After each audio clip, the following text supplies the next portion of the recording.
امریکہ میں ایک کانفرنس میں شریک تھا،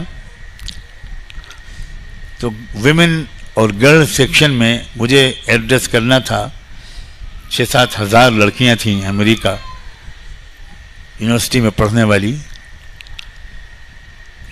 تو میں نے پردے کے بارے میں، حیا اور حجاب کے بارے میں کچھ کہا. بہت سی لڑکیاں باپردہ بیٹھی تھیں، پورے حجاب میں تھیں، اور بہت سی لڑکیاں امریکہ میں پڑھنے والی الٹرا ماڈرن ٹی شرٹ اور جینس میں تھیں، اور مختلف ملکوں کی لڑکیاں تھیں. تو ایک لڑکی نے کچھ کھڑے ہو کر جب کوشچن آنسر سیشن شروع ہوا تو یہ کہا کہ میں کچھ سمجھ میں نہیں آتا، میرے یہ پردے کا جو سسٹم ہے مجھے تو یہ بہت ہی غلط سسٹم لگتا ہے. You people confine the 50% population behind the walls and behind the wheel. آپ 50% آبادی کو دیوار کے اندر قید کر دیتے ہیں اور نقاب کے پیچھے چھپا دیتے ہیں.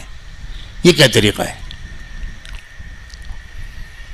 اس سے پہلے کہ میں جواب دیتا، میں بڑا خوش ہوا یہ سوال سن کر، لیکن اس سے پہلے کہ میں جواب دیتا ایک ملیشین لڑکی نے ہاتھ اٹھایا اور اس نے مجھ سے کہا کہ mister Nomani, please can you allow me to answer this question, میں اس کا جواب دینا چاہتی ہوں. میں نے کہا ضرور، پلیز کم آن. وہ لڑکی آئی اور اس نے آ کر اسٹیج سے، ملیشیا کی لڑکی نے اپنی کہانی سنائی. اس نے کہا کہ میں شراب پیتی تھی، کلب میں جاتی تھی، تمام غلط کام کرتی تھی، پردے کو تو سے نفرت کرتی تھی، لیکن ہاسٹل میں میری روم میٹ ایک لڑکی تھی، ہم 2 لڑکیاں ایک کمرے میں رہتے تھے. میری کمرے میں جو لڑکی رہتی تھی وہ تہجد پڑھتی تھی، وہ نمازیں پڑھتی تھی، وہ تلاوت کرتی تھی، وہ رو کے دعا مانگتی تھی، بہت پردہ کرتی تھی. میں اس کی بیہیویئر، اس کے اخلاق، اس کے میٹھے بول، اس کا پرسکون چہرہ، پر نور چہرہ، اس کو دیکھ کر میں بہت متاثر ہوئی. آہستہ آہستہ میرا دل اس کی طرف کھینچنے لگا. وہ مجھ سے کبھی کچھ نہیں کہتی تھی. She was so friendly, so sweet with me. کبھی اس نے مجھ سے کچھ نہیں کہا یہ تم کیا کر رہی ہو، گانے سنتی ہو، میوزک سنتی ہو، گٹار بجاتی تھی میں. اس نے مجھ سے کبھی نہیں کہا. وہ مجھے چائے پلاتی تھی، کافی پلاتی تھی، بہت پیاری لڑکی. کئی مہینے ہو گئے تو پھر میں نے اب اس سے کھل کر بات کرنی شروع کی. میں نے کہا کہ کیا بات ہے، میں شراب پیتی ہوں تب بھی میرے دل میں سکون نہیں آتا، ہر وقت میں ٹینشن میں رہتی ہوں، جی چاہتا ہے میں خودکشی کر کے مار لوں، میں لڑکوں کے ساتھ رات گزارتی ہوں، میں کلب جاتی ہوں، سب کرتی ہوں. تم دیکھتی ہو مجھے، تم مجھے ٹوکتی بھی نہیں ہو، منع بھی نہیں کرتی ہو. تمہارے کمرے میں شراب پیتی ہوں اور تم کچھ اور زندگی گزارتی ہو اور تم خوش رہتی ہو. ہر وقت تمہارے چہرے پر سکون اور اطمینان کی ٹھنڈی شبنم برستی رہتی. What is the secret behind your happiness and satisfaction? کیا راز ہے؟ تو میں نے اس سے، اس ملیشین لڑکی نے کہا کہ میں نے اس کو بتانا شروع کیا کہ میری بہن دیکھو، 2 چیزیں مل کر ہم بنتے ہیں، ایک ہے باڈی، ایک ہے روح. اگر روح کو اس کی ڈائٹ ملے تو روح خوش ہوتی ہے، اور روح کے خوش ہونے سے انسان خوش ہوتا ہے. بدن پر کریم پاؤڈر لگا ہو اور دل میں سکون نہ ہو تو کوئی خوشی نہیں ہوتی.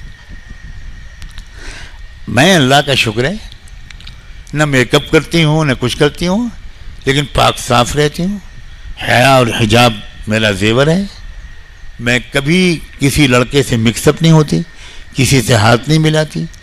اسی یونیورسٹی میں پڑھتی ہوں تمہارے ساتھ، اور 3 سال سے میں ٹاپ کر رہی ہوں. پوری یونیورسٹی میں میرا رینک پہلا آتا ہے.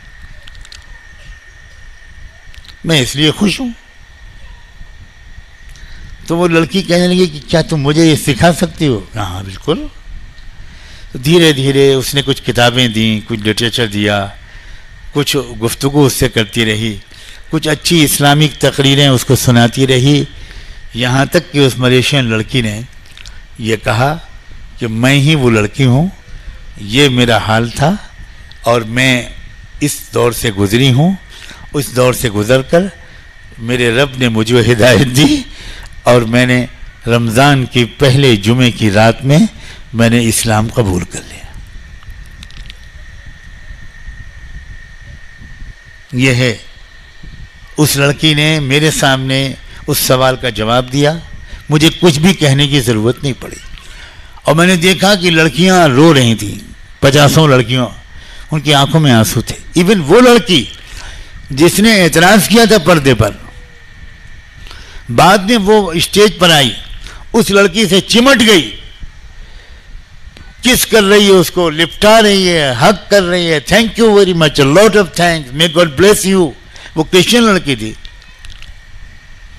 میں امریکہ سے واپس آیا، امریکہ سے واپس آنے کے 1 ہفتے کے بعد مجھے اس سینٹر کے چیئرمین کا فون آیا کہ مولانا خوشخبری یہ ہے کہ جس لڑکی نے آپ کی تقریر کے بعد پردے پر اعتراض کیا تھا اور ملیشین لڑکی نے اس کا جواب دیا تھا، اس وقت وہ ہمارے سامنے بیٹھی ہوئی ہے اور ابھی جمعے کی نماز کے بعد اس نے بھی اسلام قبول کیا ہے۔ آپ سے میں ہاتھ جوڑ کر کہتا ہوں، آپ نہ جانے کتنوں کی ہدایت کا سبب بن سکتے ہیں۔ اپنے کو پہچانو، آپ اپنی طاقت کو پہچانیے، اپنی کیپیسٹی اور ایبیلٹی کو اور اپنے پاور کو پہچانیے، اسلام سمجھیے، اسلام پڑھیے، اسلام سمجھیے، اسلام پر مطمئن ہو جائیے، اسلام پر عمل کیجیے، اسلام پر فخر کیجیے، اور اسلام کے تحفے کو دوسری بہنوں سہیلیوں تک پہنچانے کی کوشش کیجیے، اور کم سے کم یہ دعا مانگیے روز، اللہ ساری لڑکیوں کو اسلام کا راستہ دکھا دیجیے، ساری عورتوں کو اسلام کا راستہ دکھا دیجیے، اور ہمیں بھی اس کے لیے قبول فرما لیجیے۔